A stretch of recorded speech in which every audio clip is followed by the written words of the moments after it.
Welcome to the Retire Ready podcast, the podcast that helps Canadians prepare for all that retirement brings.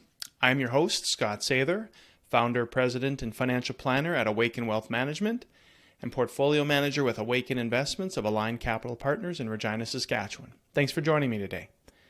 So in the next couple of episodes, we're going to review the different retirement accounts in Canada, starting today with an often misunderstood account, but likely the best option available to save for retirement. We're talking about the RRSP, or as many call it, the RSP, and its full name is the Registered Retirement Savings Plan. Now, this account gets a lot of bad press, and many retired investors talk about how they don't like it as much due to having to pay taxes on any money drawn from it. So we want to dig in as to why this account is a must for every Canadian wanting to retire. So I'd assume that's everyone. We'll discuss what the account is, who can contribute, how much you can contribute, what investment options are available, some of the strategies that can build up your retirement savings, and a few of the options drawing out from the account. So, what is an RSP? A Registered Retirement Savings Plan is a tax-advantaged investment account designed to encourage Canadians to save for their retirement. It was established by the Canadian government, registered with CRA, or a Canadian Revenue Agency, and is regulated by the Canadian Income Tax Act. The contributions made to an RSP are tax deductible, providing an immediate incentive for individuals to save for their future. The earnings within the RSP grow tax deferred until withdrawal, allowing for compound growth over time. So let's stop right there. Despite what you might think or what the bank may have told you, an RRSP is not an investment. Okay, I repeat, an RRSP is not an investment. So that means you can't buy an RRSP and you can't complain about the performance of your RSP.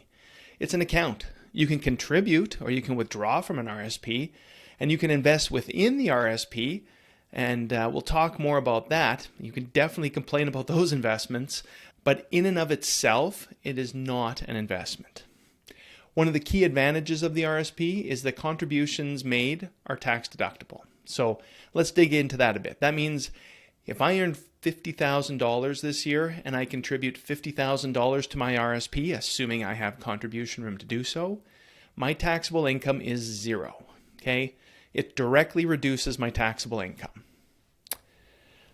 That's a huge advantage, as it allows you to reduce your taxes today. Now, it's not tax-free, but tax-deferred, meaning when the time comes to draw out the RSP, you will pay taxes on the amount withdrawn. So if I withdraw out $10,000, the full amount gets added to my taxable income, and I'll pay taxes at my marginal tax rate. But the whole idea is that in retirement, most likely for most Canadians, their income is lower in retirement than it was in the working time. Okay? Let's talk about contributions. The RSP is open to any Canadian resident with RSP contribution room. You can contribute to your own RSP before December 31st in the year you turn 71. There are ways to still possibly contribute to an RSP after you've turned 71, but we'll discuss those later on.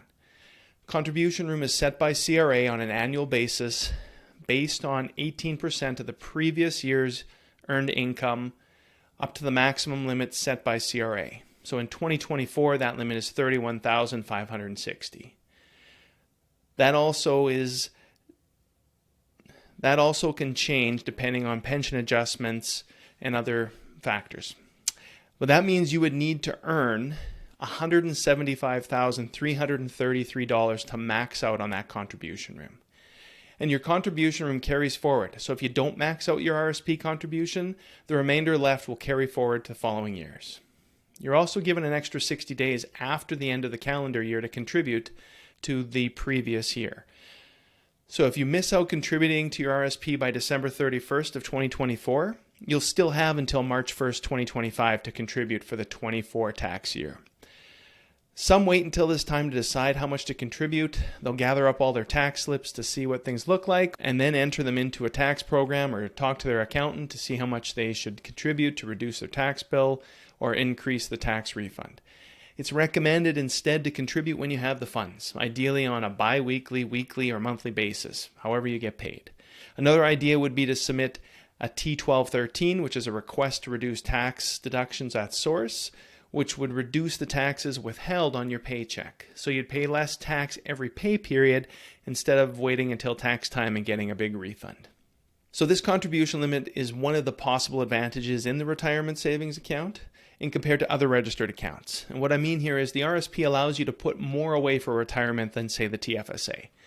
The contribution limit for the TFSA in 2024 is $7,000. Okay, so that means if you just turned 18 this year, you had only started contributing this year, $7,000 is all you could put into it. Whereas if you earned an income higher than $38,889, with that 18% we talked about previously, you're able to contribute more to the RSP if you made more than that amount. It's important to keep on top of your contribution limit, as you'll be charged a penalty tax if you end up over-contributing. You can find your contribution limit on your tax assessment, so that's the document that CRA sends you after they've assessed your tax return, or by accessing your CRA account, or by asking your accountant.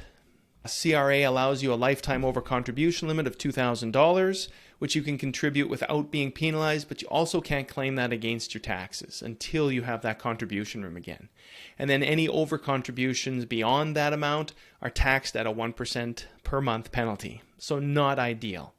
We'll have links in the show notes to get your MyCRA account set up, so be sure to visit retirereadypodcast.com and check out episode 7. Okay, now what about if you decide to withdraw from an RSP? Well, if you're just straight up withdrawing, the amount will be added to your income tax for that year, and you'll be taxed at your marginal tax rate. But to make sure that CRA gets their taxes, your RSP provider will have to withhold tax on the withdrawal. The amount you withdraw dictates how much they need to withhold. So from 0 to 5,000, 10% is withheld. 5,001 to 15,000, 20% is withheld. And any withdrawal over 15,000 has 30% taxes withheld. What you would actually pay in tax, figure it out that following tax year when you do your income taxes, and you'll have until April 30th to get that figured out. If you're withdrawing for the purposes of buying your first house or to further your education, you may qualify to withdraw through the home buyer's plan or the lifelong learning plan, which allow you to take money out from the RSP as sort of a loan, which you have to pay back over a period of time, or you'll be taxed on the amount. Again, I'll include information on these plans in the show notes, retirereadypodcast.com, episode 7. Within an RSP, investment earnings grow tax deferred, so that means that you don't pay taxes on the gains or the interest generated by your investments as long as the funds remain within the RRSP. This tax deferral allows for compounded growth over time, maximizing that potential for your retirement fund. In terms of investment options, it's pretty much everything under the sun. Cash, high interest savings accounts, guaranteed investment certificates, term deposits, mutual funds, stocks, bonds, exchange traded funds or ETFs, cryptocurrency through ETFs. Heck, you could even hold your own mortgage in your RSP. Now, having said that, I'm not saying you should hold those things in your RSP. I'm just saying you can. Okay? There are some things that you can't hold in an RSP, otherwise known as non-qualified investments. Those include investments such as real property or land, general partnership units, and cryptocurrency held outright. These non-qualified investments are taxed equal to 50% of the fair market value at the time that it was bought or that it became non-qualified. And the annuitant or plan holder is still also liable for the 100% advantage tax on the non-qualified investment if this income is not withdrawn promptly. Okay, so just be careful to do your research before you buy to ensure it can be held in an RSP. Now, of course, all good things must come to an end, and in the case of the RSP, the end is December 31st of the year you turn 71. That's when the government has determined you need to collapse your RSP, or it matures. Your options at that time are to draw the full amount out and pay taxes on it, which hopefully no one does unless you have very little saved. Otherwise, you're paying a large amount of money to Ottawa, and no one likes doing that. Option 2 is to move the funds to a RIF, or a Registered Retirement Income Fund. We'll cover this one in one of the next episodes, but the advantage here is that the funds from the RSP continue to be tax deferred until withdrawal. But you do have to start making a minimum payment amount each year based on your age. The RIF allows you the flexibility to decide how much or how little you want to take out once you're over that minimum amount of withdrawal. The last option is to take the funds in the RSP and purchase an annuity. Think of an annuity as kind of like the pension plan. It's an insurance product that will guarantee you a monthly income for the rest of your life or over a set period of time. Now, there's different bells and whistles you can add to an annuity, such as ensuring it will pay out for a set period of time to you, your spouse, and any beneficiaries. You can add on cost of living adjustments. But remember, these bells and whistles come with a price, reducing your monthly income. With the annuity option, you can also move up to 25% of your RSP to a maximum here in 2024 of $170,000 to an advanced life deferred annuity. This is an annuity that won't start paying you until down the road. And this can be ideal if maybe you want to defer receiving those funds further down the road, maybe to help offset potential health care, long-term care costs. Each of these options have their pros and cons, and it really depends on your own individual situation goals as to which is the best option for you. Remember though, with all of these options, as the money comes out into your hands, it's then taxed at your marginal tax rate. Okay. Another benefit of the RSP is that you can name a beneficiary to the account, who upon your passing will receive the funds directly, bypassing the estate and probate fees. If that beneficiary is a spouse or common law partner, they're a financially dependent child or grandchild under the age of 18, or a financially dependent, mentally ill, or physically infirm child or grandchild of any age, the plan will roll over with that continued tax deferral. Anyone else, the taxes must be paid, as if having received the full amount in the year of passing. So there could be a potential large tax bill at that time. In many plans, you can also add a contingent beneficiary. So if something happened to the original beneficiary, say you and your spouse were in an accident and passed at the same time, the funds then would go to these contingent beneficiaries. Now, before we end this episode, I thought I would share some strategies you may want to consider with the RSP. First strategy we'll talk about is how contributing now so that you can start getting the tax deferral growth, but waiting to claim it against your income down the road. So this might make sense if you're currently at a lower income, but you expect higher income in the future, maybe a bonus or a severance that will be paid out to you down the road, or expecting a job change that may result in a higher income ongoing. Maybe you don't need to claim the full amount this year to significantly reduce your tax bill and can push claiming the rest of it to future years. Okay. Another thing you can do for kids under the age of 18, if they're earning income, is make sure they're doing their taxes and submitting it so that they can start building up some of this RSP contribution room as it will continue to build. Another great tool to use is the spousal RRSP. This is for those who have a spouse, and you contribute your money with your contribution room to your spouse's RSP. Now, you might be asking why you'd want to do that. Well, it allows you to effectively income split. So if one spouse is in a higher income bracket or has a pension through work and the other doesn't have much of retirement savings, this strategy allows you to have their account built up and have the funds taxed in their hands upon withdrawal. Now, the spousal RSP has a special rules for withdrawing, that being in the year of contribution and the following 2 years, any withdrawals made will be taxed in the contributor's hands, but after that point, it'll be taxed in the account holder's hands or the spouse's. So, for example, if I'm the larger income earner or my spouse isn't working at all, I can have them open a spousal RSP, so you can't just contribute to their RSP. It has to be a spousal RSP in their name. I contribute to the plan, assuming I have contribution room. I get the tax receipt, which reduces my taxable income and therefore results in less taxes paid by me, but they get the funds to go towards retirement. And once in retirement, assuming we're past the 2-year mark, after the year of contributing, the funds will be taxed in their hands, likely at a much lower tax rate than mine when they withdraw. We mentioned earlier 71 being that cutoff of contributing to the RSP.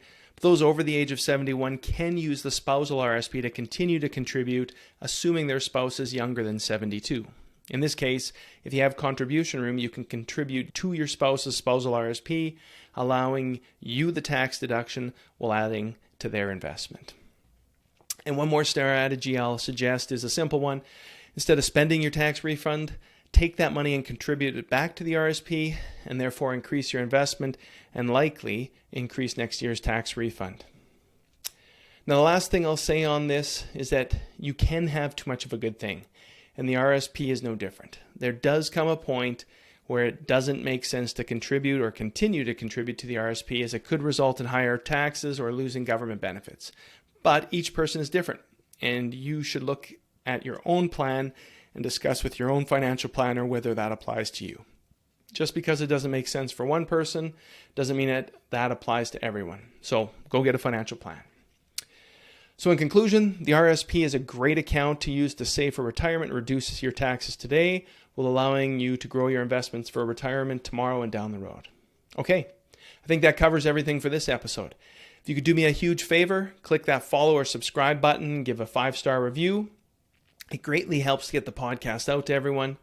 Also, if you have any questions or ideas for future topics, please email me at info@retirereadypodcast.com. You can view the resources listed in this episode, find any links to topics mentioned, and find the show notes by visiting retirereadypodcast.com, episode 7. You can also subscribe to the Wake Up semi-monthly newsletter by visiting the Awaken Wealth site, which is awakenwealth.ca. Be sure to check back in 2 weeks for the next episode where we'll talk about the other big retirement planning account, the tax-free savings account. Thanks again for joining me today, and I look forward to seeing you back for the next episode. Thank you for listening to the Retire Ready podcast. To subscribe to this podcast or to learn more, please head on over to awakenwealth.ca/Retire Ready podcast. Investment services are provided through Awaken Investments of Align Capital Partners Incorporated, an approved trade name of Align Capital Partners Inc. /ACPI. Only investment-related products and services are offered through ACPI or Awaken Investments of ACPI and covered by the Canadian Investor Protection Fund. Tax planning, financial planning, and insurance services are provided through Awaken Wealth Management Limited. Awaken Wealth is an independent company separate and distinct from ACPI or Awaken Investments of ACPI. Awaken Wealth are not licensed tax professionals, and you should consult with your tax advisor before acting on any recommendations. Investments and investing strategy should be evaluated based on your own objectives. Listeners of this podcast should use your best judgment and consult a financial expert prior to making any investment decisions based on the information found in this podcast.